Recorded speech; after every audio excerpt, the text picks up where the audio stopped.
What is up, YouTube? Welcome to another YouTube video. And today I want to discuss my thoughts on cardio and how I am currently doing my cardio. But before we start, when I hopped on the bike today, I had my playlist on and everything. I was trying to get into a groove because obviously I'm not particularly happy or looking forward to hop on a bike and do some sprints on it. So I had my motivational playlist running and I heard Inky Johnson's voice. I don't know if you know Inky Johnson, but he was a college football player who was on his way to the NFL. But in his one of his last games, I believe, during college season, he injured himself dramatically while tackling someone.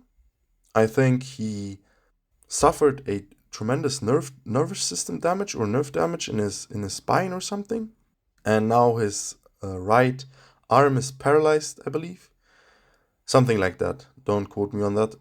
Nonetheless, what he said I actually wrote down, and I want to read it to you.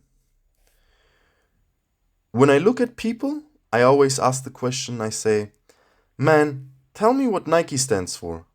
They say, "Oh, Ink, that's easy. Just do it." I said, "Tell me what Adidas stands for." "Oh, Ink, that's easy, man. Impossible is nothing." I said, "Now tell me what you stand for."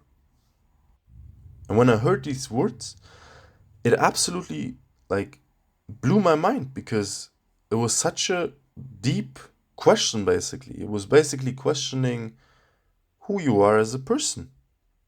What do you stand for? What is your slogan? What do people think of you when they look at you? Do they think, this is the person that is always happy and smiling? Do they think this is the person who is a great executor? They always do what they say? Do they look at you and tell you, hey, you're the most honest person? There are many facets a person can have, and also many ways one can act. But certainly, you yourself choose what you want to do and who you want to be. And without trying to get too philosophical, these cardio sessions always are a great chance to just let your mind drift and think about stuff. And what I'm trying to do during my time on the assault bike, especially, is hitting it 1 minute as hard as possible, followed by a minute of rest, followed by another sprint, followed by another minute of rest, followed by another sprint. And currently, I'm trying to build the fourth sprint minute, so to say. So after my third sprint, I'll have another 1 minute where I'll take it easy, and then I'm really trying to hit it hard again. And last week, I believe I managed to get 40 seconds, so I'm almost there to filling up the last minute or the next minute, so to say. And it really comes down to, are you in a zone or not? I experience that when I have like a good mood and an upbeat music and I'm just on my bike doing my thing, not thinking too much, I can really push and get into the zone. And it's really hard, yes, but you feel like you're breaking these barriers and get this, what runners call usually these like second air or a second breather, and can really push for longer than you usually think. And even though I'm technically a fat powerlifter, still feels good to hit the air bike like that.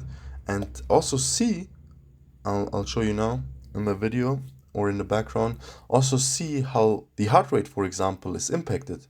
So what you can see right now is my resting heart rate, which was on a upwards trajectory in the beginning of April and throughout April.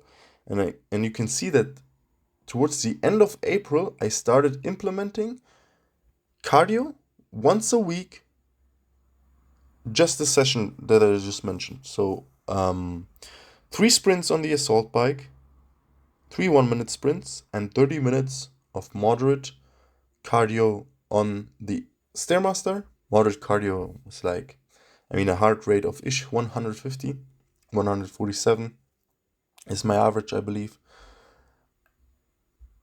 And this worked wonders. It worked so well. As you can see, I'm just like moving down with my heart rate, and it's just like, also it makes me feel better in my body, even though I'm at the same time gaining weight. So right now I'm heavier than I was 2 months ago, but I'm feeling better and healthier. Or at least my heart rate monitor or my smartwatch tells me so.